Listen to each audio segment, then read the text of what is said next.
Sa puntong ito, makikibalita tayo sa Department of Social Welfare and Development hinggil sa kanilang mga ginagawang tulong sa mga kababayan nating naapektuhan ng mga nagdaang bagyong Tino at Juan. Makakausap natin si ASEC Irene Dumlao, ang tagapagsalita ng DSWD. ASEC Irene, magandang tanghali. Magandang tanghali sa iyo, ASEC Joey. Magandang tanghali din po sa lahat ng sumusubaybay ng inyong pong programa. ASEC, ilang araw na po ang nakaraan mula nang manalasa po yung dalawang bagyong Tino at Juan. Sa ngayon, kamusta na po yung tulong na pinagkakaloob po ng DSWD sa mga kababayan nating naapektuhan? Well, ASEC Joey, ang Department of Social Welfare and Development, alinsunod na rin po sa kautusan ni Pangulong Marcos Jr. na tiyakin natin na walang pamilyang Pilipino ang magugutom, ay nag-ooperate po at full capacity. And we continuously deliver the needed aid sa ating pong mga kababayan. In fact, we remain at heightened alert na non-stop yung operations po natin by providing food and non-food items and of course, processing and distributing emergency cash transfers. Sa katunayan, ASEC Joey, para sa mga lugar na naapektuhan ng Bagyong Tino at Bagyong Juan, mahigit 2 milyon family food packs na po yung ating naipamahagi sa mga iba't ibang lugar sa ating bansa. That's of course part of the augmentation support mandate of the DSWD. So inalalayan po natin ang mga local government unit agaran ng matugunan yung pangangailangan sa pagkain ng mga kababayan po natin. Gayun din po, nabanggit ko na patuloy naman yung distribution natin ng emergency cash transfers for those who have been severely and slightly affected or yung sinatawag nga po natin na may mga pamilya na nasira po yung kanila pong mga kabahayan at gayon din yung kabuhayan.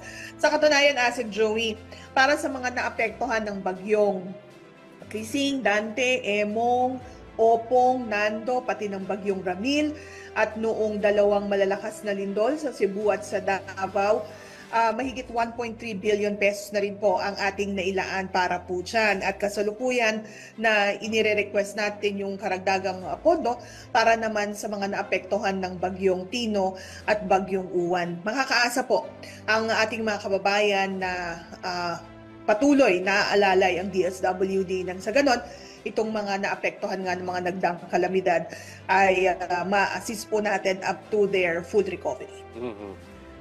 Curious question lang, ASEC Irene. No? So, tuwing pong may paparating na bagyo, nagpipreposition na po ang DSWD ng family food packs. Tapos matapos manalasa ang bagyo, tuloy-tuloy magbigay ng family food packs ang DSWD. Pero ang tanong siguro, hanggang kailan po kayo nagbibigay ng food packs? Kasi given na ilang araw o ilang linggo na nakalipas yung dalawang bagyo. So, yung pagbibigay po ng pagkain, hanggang kailan po siya ginagawa ng DSWD? Actually, as a Joey, hanggat nasa response phase tayo, may request ang mga local government units for augmentation support, ay patuloy po tayo na mamamahagi ng tulong sa kanila. Nabanggit ko na mahigit 2 million family food packs na i-provide na natin doon sa mga local government units na naapektuhan ng Bagyong Tino at Bagyong Juan. Maaari pa po yung madagdagan pong mga ongoing distribution ng food and non-food sa mga lugar na naapektuhan. At gaya nga ng nabanggit ko kanina, kung kakailanganin pa ng karagdagang suporta mula sa DSWD, ay mamamahagi po tayo ng tulong sa kanila. Nabanggit nyo rin kanina, ASEC Irene, yung financial assistance. No? So, yung mga nasiraan ng bahay, pwedeng gamitin ito. Sa ano pang bagay pwedeng gamitin? At kung mamarapatin, meron ba tayong figure na pwedeng ibigay kung magkano ito? O depende po sa sitwasyon ng kababayan nating nasalanta? Yes, as in Joey, itong emergency cash transfer ay isa sa mga interventions na ipinapatupad nga po ng DSWD para matulungan yung mga severely and slightly affected families. Kabilang na po dyan yung ang mga tahanan ay either partially or totally damaged. Again, contribution po yan ng DSWD upang maisaayos yung kanila pong mga nasira na kabuhayan o kabahayan.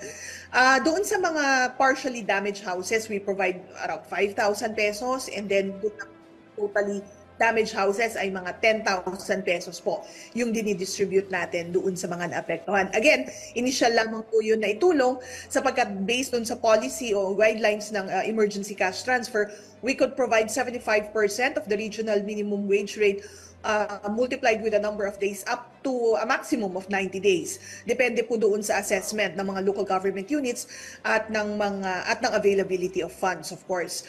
Nais kong banggitin as Joey na it's a local social welfare officers na nagsasagawa ng rapid assessment ng mga damaged houses para po madetermina natin yung tulong na maiproprovide doon nga po sa mga kababayan natin. And then yung field office po ng DSWD ang nagve-vet noong pong listahan na ipinoprovide po sa amin, and then we implement and distribute this financial assistance. Asek, kamakailan may lumabas na balita na merong di umanong mga barangay officials sa Iloilo City na nagbabawas o nagkakat di umano ng cash assistance na pinapamigay sa mga apektadong residente doon. Naimbestigahan ba ito ng DSWD?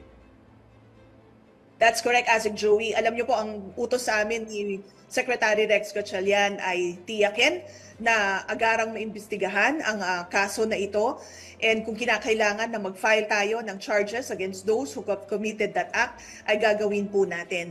Sa katunayan nga, Asik Joey, meron na po tayong mga lawyers from the department na nagtungo po sa Iloilo City para mag-assist sa aming pong field office doon sa isinasagawa na investigasyon, and meron na rin pong mga kinokolekta, sinasaayos na rin po yung pagbubuo ng kanilang affidavit complaint, because we're deeply committed in ensuring na itong mga allegedly pagbabawas ng financial assistance na ipro-provide natin ay talagang agaran natin na matugunan, at kung sino man po ang involved sa ganito pong mga activities ay talagang makasuhan upang hindi na po ito maparisan. Gayon din po, tinitiyak natin na merong mga grievance redress mechanism sa lahat po na isinasagawa natin ng mga payout activities. Again, sabi ko, as Joey, ang gusto natin, hindi so, meron tayong mga grievance tests in place para po pag may mga ganito pong mga similar experiences yung ating mga kababayan ay may i-report po nila agad sa aming pong mga kawani at magawan po natin ng action. Given na may ganitong case sa Iloilo, if proven to be true, Asek Irene, paano po tinitiyak ng DSWD na hindi mangyayari ito sa iba pang lugar? Yes, gaya ng nabanggit ko, as Joey, talagang tinitiyak natin na in place yung ating grievance and appeals mechanism. While of course, it's already it's embedded na sa lahat ng ating mga activities, and in fact, our guidelines and all our policies state ito nga pong pag-strengthen natin ng grievance and appeals mechanism. But tinitiyak po ang ating mga field offices na meron tayong mga personnel na umuupo doon sa ating mga grievance desk. Again, to ensure that if there are similar cases, may report po, may pagpaalam po agad sa DSWD at agaran nga po namin maimbestigahan at maaksyonan. Gayon din po, yung monitoring namin with the local government units is very stringent. Meron po kaming mga dokumento na nagpapakita talaga kung magkano yung pong halaga ng tulong na ipinapaabot ng DSWD dun sa ating mga beneficiaries. And sinasabi natin na dapat po bago pirmahan ng ating pong mga beneficiaries yung pong payroll, dapat natitiyak sila na yung halaga na nakareflect doon ay siyang halaga na tatanggapin po nila. And of course, we continuously remind our clients and our beneficiaries to be vigilant. Lagi rin nating pinapaalala sa kanila na ito pong tulong na ito mula sa ating pong pamahalaan ay para po sa kanila. Karapatan po nila na makatanggap yan sapagkat sila po mismo ay nagbabayad ng taxes.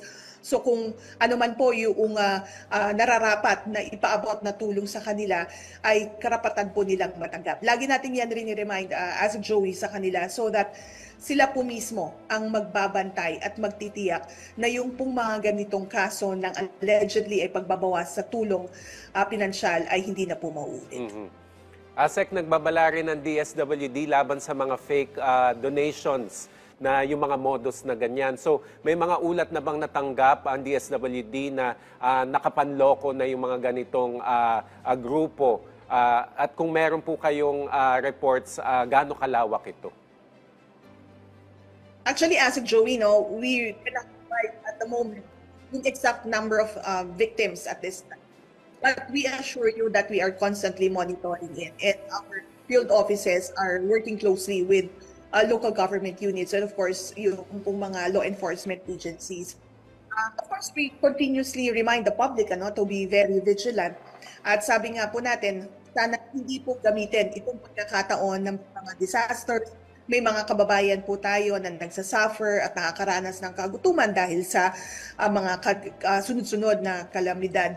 And wag sana nilang gamitin itong pagkakataon na ito upang makapangloko o makapag-take advantage nga po ng situation to the detriment, of course, of those who have been severely affected by the disasters. Kung kaya nga, Asek Joey, lagi nating paalala dito sa DSWD na kapag may mga donasyon ay dapat ipadaan po sa Department of Social Welfare and Development o idiretso na po doon sa mga local government units. In fact, ang pinopromote natin as Joey ay yung DSWD Kaagapay Donations Portal. Dito po kasi sa Kaagapay Donations Portal na matatagpuan po sa website ng DSWD, makikita nyo po kung ano yung mga lugar na naapektuhan at kung sino po ang gusto nyong makatuwang dito po sa pagpapahatid ng tulong.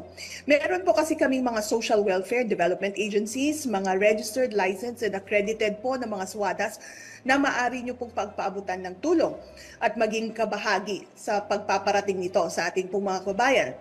Gayon din po, makikita nyo yung mga local government units, yung kanila pong mga focals, yung mga contact persons na maaari rin po nyong ma-coordinate in case you wanted to go directly to the DSW, to the local government units. But in case you want to go directly or seek the help of the DSWD for these donations to be distributed, maaari rin naman po. Ang kagandahan ng Kaagapay Donations Portal ay meron ding mechanism to specify din ano yung specific platforms kung paano ipapaabot yung tulong.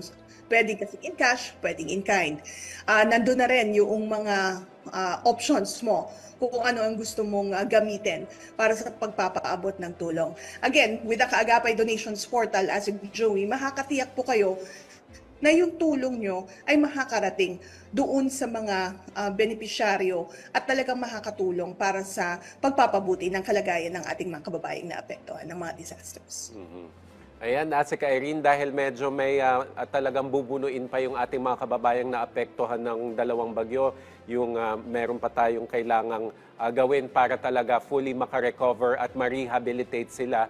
Baka may mensahe po kayo sa ating mga kababayan na patuloy pong nagsusumikap bumangon matapos yung mga kalamidad. Yes, Asek Joey, again, sabi po ng Pangulong Marcos Jr., tiyakin natin yung kapanatagan ng kalooban ng ating mga kababayan, lalong-lalo na yung mga naapektuhan ng mga kalamidad. Magtulong-tulong po. Ito po yung panahon na magtulong-tulong po tayo nang sa gayon ay matugunan po natin ng agaran yung pong kanilang mga pangangailangan. Kung kaya nga po, kung nagnanais kayo ng pahatid ng tulong sa kanila, please donate only through our Kaagapay Donations Portal dahil ito po mga official and verified channels na ginagamit. Pangalawa po, maaari rin, kung kayo naman po ay magsasagawa ng mga donations drive at gusto nyo po na mag-solicit ng mga donations para sa mga grupo o mga individual o mga pamilya na gusto nyo pong masuportahan, maaari rin naman po, hinihikayat po namin kayo na kumuha ng solicitation permit. Meron din po kaming portal for that, DSWD Helps. You may check on our website for the details kung paano po makasecure ng solicitation permit. The reason why we're saying this, as Joey, is upang matiyak na sa legitimate na mga grupo po na ipapaabot ang inyong pong mga tulong. And of course, you're working with government agencies na ang layunin nga po ay makatulong din sa ating pong mga kababayan. Ang ating pong pamahalaan, of course, kabilang na dyan ang DSWD, ay deeply committed to ensuring yung swift recovery and rehabilitation of those who have been affected by the disasters. Kaya sabi nga po natin, magtulong-tulong tayo sa pagpapahatid po ng kaukulang assistance po sa kanila. Kung hindi naman po kayo magpro-provide ng goods o ng cash, please help us naman po doon sa pagre-repack natin ng mga family food packs. Ito ay ginagawa sa Luzon Disaster Resource Center na matatagpuan sa Pasay City and sa Visayas Disaster Resource Center na matatagpuan naman po sa Mandaue City. So in any way na gusto nyo pong mag-assist o tumulong sa ating pong pamahalaan nang sa gayon ay mas marami, mabilis at mas efficient po yung pagpapahatid natin ng tulong, please get in touch with the Department of Social Welfare and Development through our official communication platforms at DSWD Serves. With that, Asik Joey, maraming salamat po. Ayan. Good to know, Asik Irene, na pwede pala mag-volunteer para sa pag-re-repack po ng ating mga family food pack. Maraming salamat sa inyong oras. Assistant Secretary Irene Dumlao, ang tagapagsalita po ng Department of Social Welfare and Development. Thank you, ma'am.